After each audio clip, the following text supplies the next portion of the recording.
ஆனால் இங்கே இருக்கக்கூடிய எதிர்க்கட்சி தலைவர் திரு எடப்பாடி பழனிசாமி அவர்கள் என்ன சொல்றாரு? எஸ்ஐஆருக்கு ஆதரவு தெரிவிக்கிறாரு. ஏன்னு கேட்டால் திமுக எதிர்க்குது, அதனால் நாங்கள் ஆதரிக்கிறோம் அப்படிங்கிறார். சுப்ரீம் கோர்ட்டில் அதற்கு ஆதரவாக வழக்கு தொடர்ந்திருக்கிறாரு. பாஜகவுக்கு இன்னைக்கு நாடு முழுக்க பல மாநிலங்களில் அடிமைகள் இருக்கலாம், வாய்க்கலாம். ஆனால் நம்ம ஊரில் இருக்கிற மாதிரி அடிமைகள் மாதிரி அதிமுக அடிமைகள் மாதிரி ஒரு கடைஞ்செடுத்த அடிமைகள் அவங்களுக்கு எந்த மாநிலத்திலையும் சிக்க மாட்டாங்க. அதனால தான் பாஜகவுடைய நம்பர் 1 அடிமைகள் அவங்க தான் நிரூபிக்க திரு எடப்பாடி பழனிசாமி அவர்கள் இன்னைக்கு ஒரு வழக்கு தொடர்ந்திருக்கிறார்.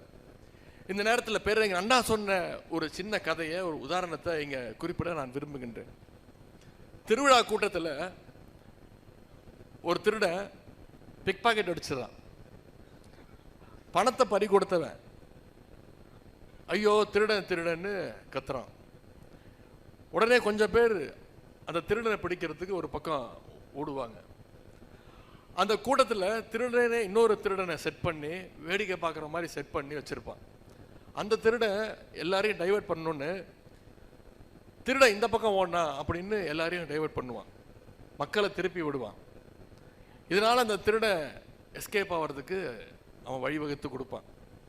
அந்த மாதிரி தான் இன்னைக்கு மக்களை திசை திருப்ப, வாக்குகளை திருடவங்களெல்லாம் தப்ப வைக்கிற வேலையை இந்த அடிமை கூட்டம் செஞ்சுக்கிட்டு இருக்கு. நான் சொன்ன முதல் திருட அதிமுக, 2வது திருட பாஜக தலைமையில் இயங்குகின்ற அந்த தேர்தல் ஆணையம். இந்த நூலில் இருக்கக்கூடிய ஒவ்வொரு கட்டுரையும் எதிரிகளுடைய ஆயுதங்களை பிடுங்கி அவங்களே தாக்குற மாதிரி சிறப்பாக எழுதியிருக்கிறார் திரு செந்தில்வேல் அவர்கள். இன்னொரு கட்டுரைக்கு இது தமிழ்நாடு, மோடி மஸ்தான் வேலைகள்லாம் இங்கே செல்லாது அப்படின்னு தலைப்பிட்டு எழுதியிருக்கிறார். எஸ்ஐஆர் ஸ்பெஷல் இன்டென்ஸ் ரிவிஷன் சிறப்பு தீவிர வாக்காளர் சீர்திருத்த பணியானது தற்போது தமிழகத்தில் நடைபெற்று வந்துட்டு இருக்கு.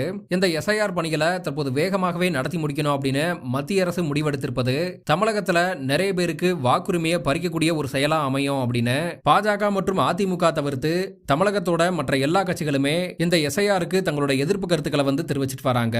இப்படி இருக்கக்கூடிய சூழல்ல எடப்பாடி பழனிசாமி அவர்கள் எஸ்ஐஆருக்கு ஆதரவு தெரிவிப்பதை விமர்சித்து பேசியிருக்க உதயநிதி ஸ்டாலின் அவர்கள் பாஜகவுக்கு இந்தியாவில் மாநிலங்கள் தோறும் நிறைய அடிமைகள் இருக்கலாம், ஆனா அதிமுக தான் அவங்களோட நம்பர் 1 அடிமை அப்படின்னு சொல்லலாம். திருவிழாவில் திருடன் ஒருத்தன் பொருளை திருடிட்டு ஓடும் போது இன்னொரு திருடன் மக்களை திசை திருப்பி விடுறதுக்காக திருடன் இந்த பக்கம் தான் ஓடுனா அப்படின்னு சொல்லுவான். அதன்படி பொருளை திருடிட்டு ஓடுன முதல் திருடன் அந்த எலெக்ஷன் கமிஷன் ஆஃப் இந்தியா, அப்புறம் திசை மாத்தி விட்ட திருடன் அதிமுக அப்படின்னு உதயநிதி ஸ்டாலின் அவர்கள் அதிமுகவை கடுமையா விமர்சனம் பண்ணியிருக்காரு.